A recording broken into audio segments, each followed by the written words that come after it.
What's going on, guys? Adam and Ryan here to give you this week's fishing report. We've had kind of an unseasonably cool August, so it's made for some really good late summer fishing, so let's get right into it. Rockfish, I know that's on a lot of people's minds right now. The fishing has been pretty good really throughout the bay. In your upper bay zones, the Patapsco River has been really good. Pools Island has been really good. The Bay Bridge pilings have been excellent as well. Moving down a little bit, a lot of fish being caught in the chop tank. And moving even further down, there's a lot of people catching fish in the shallows near Solomon's and Point Lookout, as well as on the east side by Crisfield. Way to go after these fish. Live lining is always super successful. Throw a spot on a circle hook. It's a great way to get them. Yeah. You can also throw topwater plugs in the mornings and the evenings. That's my favorite way to target rockfish. Really exciting surface bite. This tsunami popper here is really good. It spits a lot of water. Has a nice rattle to it. I find that rockfish really like that noise. Besides that, your normal jigs, paddle tails, straight tails, things like that. Just keep doing the same things that you guys have been doing all summer and hit those areas that we mentioned, and you should get into some rockfish. Yeah, the biggest thing with rockfish, at least that I've found, especially this summer, is structure. Sticking on structure. You're not finding many fish in 20 to 40 foot ledges. You're finding them all on the bridge, on the knolls, up in the Patapsco, in the harbor, Love Point Light, Poplar Island, all structural areas, and into Kent Narrows too, up in the Eastern Bay. So yeah, that's your biggest thing. You're going to want to target structure however you're fishing for them, whether it's live lining, topwater, or jigs. Yeah, those are all going to be great ways and great areas to get after those fish. Talking about some bottom fishing, that's been really good all summer long, and it's still really good right now. Anytime you can find some contour, any of your shoals, even like the Bay Bridge pilings, that's going to be really great for bottom fishing. Now you're looking at spot and croaker. You might get lucky with a white perch. That's mostly up here in the middle and upper bay area. You go a little further down into the lower bay, you get a lot more species diversity when you're dropping down your sabiki rigs tipped with bloodworms, fish bites, things like that. I've heard of people by the mouth of the Potomac getting into like some lizard fish, some puffer fish, baby black sea bass. So if you're looking to get a nice multi-species day, that is a really good way to do it too. Ryan, you want to tell us a little bit about perch fishing right now? Yeah, so perch fishing actually with this cooler weather has been a lot better. So up in the Magothy where I fish, we've actually been catching fish off of docks like it should be. I mean, it's not lights out. You're not catching 50 fish in an hour. But you are catching 10 to 15 fish in an hour. It's, anything little, little perch hounders, paddle tails, a jerkbait such as this Yozuri would work great around those docks. Again, it's structurally based. You're fishing around docks and rocks mostly, some laydowns, anything in those upper reaches of the rivers, whether it's Patapsco, Severn, Magothy, Chester, they are actually catching decent-sized 10 and 11-inch white perch off of structure, which is awesome.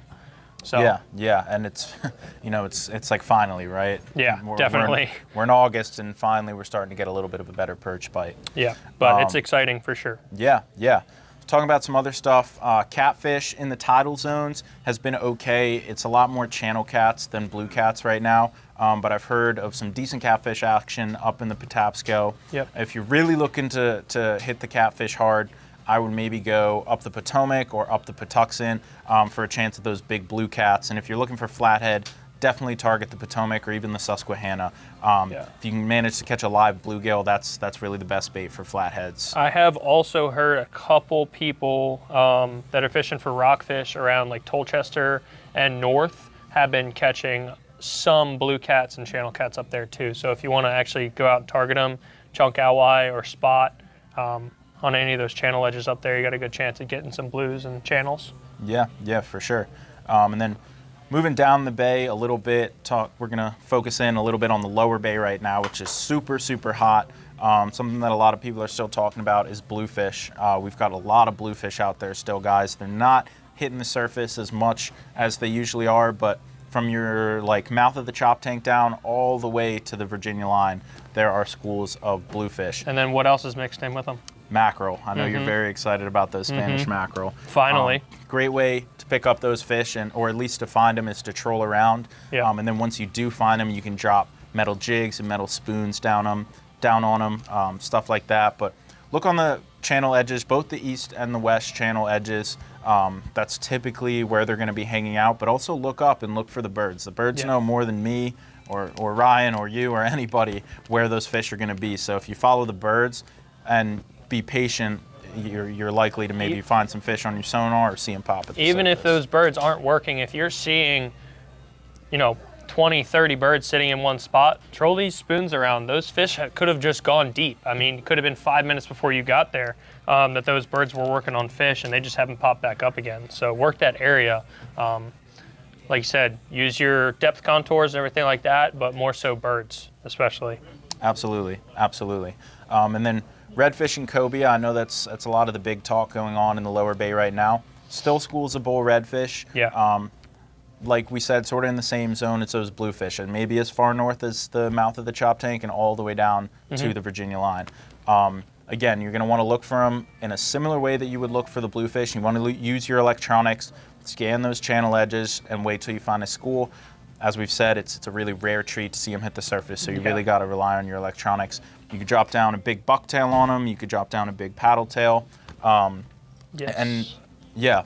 Some people have been trolling for cobia too. The cobia surface bite has not been as good since that hurricane, but the trolling bite has picked up a little bit. I know some of the big charter boats that go out of like Chrisfield or Solomon's, they're out there trolling eel tubes for cobia, catching occasional bull reds too. Yeah.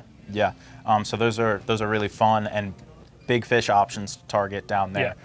Moving sort of to the inshore side of things, up in your rivers of the lower bay, we're hearing a couple more puppy drum and slot drum popping up, like in the Potomac, and then on the east side in Chrisfield. It's not really as crazy as we were getting last year, but they are there. Plenty of speckled trout too, especially with this little bit of cool down. Speckled trout are loving it. Hit rock structure, docks, any sort of structure that you can find in the early mornings, and then check that deeper water just off the structure as the day goes on. I really like throwing gulp at specks and redfish. They seem to go crazy. That's definitely the key. Yeah, they seem to go crazy for the scent. So like a 6-inch jerk shad or like your little swimming mullets, those work really good as well. Under a popping cork or just on a jig head, working around structure. Yep, sharp twitches off the bottom. Like you said, on a relatively light jig head, we'll get them going crazy. Yeah, definitely. Yeah. And then what about like freshwater stuff over on the shore? Yeah. So freshwater stuff, again, just common theme is this little bit of cool down we're having right now. It's got your largemouth and your smallmouth bass pretty fired up. Great places to fish for largemouth right now are going to be your Eastern Shore mill ponds, your Annapolis Waterworks Park, or really any of your small neighborhood ponds. If you just got a half an hour to fish after work or something, those are really, really fun, and you can throw like a small popper in there like this if you're going after work in the evening, and you might get some little bass or even some sunfish hitting that popper. But things are starting to wake up a little bit more in the freshwater world. One of my favorite ways to fish for bass / snakehead is chatterbaits, and with this cooler weather, you're definitely able to use full-size chatterbaits again, whereas a month or two ago, it was just 100 degrees every day, and they weren't keying in on the bigger baits, but the big chatterbaits are definitely going to come back into play as we get into the fall for snakehead and bass. Absolutely. And then talking about smallmouth bass up in your Susquehanna, your Monocacy, your Potomac River, we've got pretty low flows right now, which makes for excellent wading. It's a great time to get out there. You can throw little Ned rigs with like one of these Z-Man baby goats on the back. You could throw finesse jigs. In your lower light hours, you can throw whopper ploppers and chatterbaits. It's a blast. I love going out there and wading in the rivers for smallmouth. They jump like crazy. They're super fun. Yeah, definitely. And then before we get into offshore, let's talk about something that's really heated up is crabbing. Yeah. Crabbing has been insane. I'm sure a lot of you guys know August, September, even October are just absolutely great times to crab. Big crabs and a lot of them. So when you catch your bushel of crabs, come in and get some JO and definitely have a steam with the family. There's definitely a lot of crabs out there. There's enough for everybody. All your rivers, whether you're doing it from shore with hand lines, pull traps, whether you're doing a trout line and pull traps from a boat, there are plenty of crabs to be caught, guys. And they're definitely shallower. They're like 3 to 6 feet. A lot of people are running their trout lines real shallow and doing really well. So yeah, any of your rivers, Chester, Patapsco, Magathie, Severn, South, it's all been really good. Yep. All right, take us out to the coast, Ryan. Yeah, so this past weekend after this storm was absolutely lights out marlin fishing down in Ocean City. I mean, you got big boats coming back with 20 plus fish. So if you are into it like that, then get out there and catch some marlin. Pretty much all of the canyons are all like 76, 77 degrees with super, super blue water. You can't really mess it up. I mean, go out. If you start to see some charter boats, then you know you're in a good spot. Come in, grab some marlin plugs. I mean, they're not really being picky. We caught both of our marlin this past weekend on plugs. So we have them pre-rigged and unrigged if you'd like to rig them yourself. But definitely come in and grab some marlin plugs if you're trying to go out there. And if you're not trying to push all the way offshore, we still do have really good sea bass and flounder fishing. We'll probably have that through September, October, especially the flounder. So you can use something like a high-low rig like this, put a heavier bucktail on it, and fish those wrecks inshore if you like to do that. But yeah, the marlin fishing is definitely the talk of the town when it comes to Ocean City right now. Hopefully, as we get into the fall, we get another wahoo bite, but white marlin is talk of the town right now. For sure.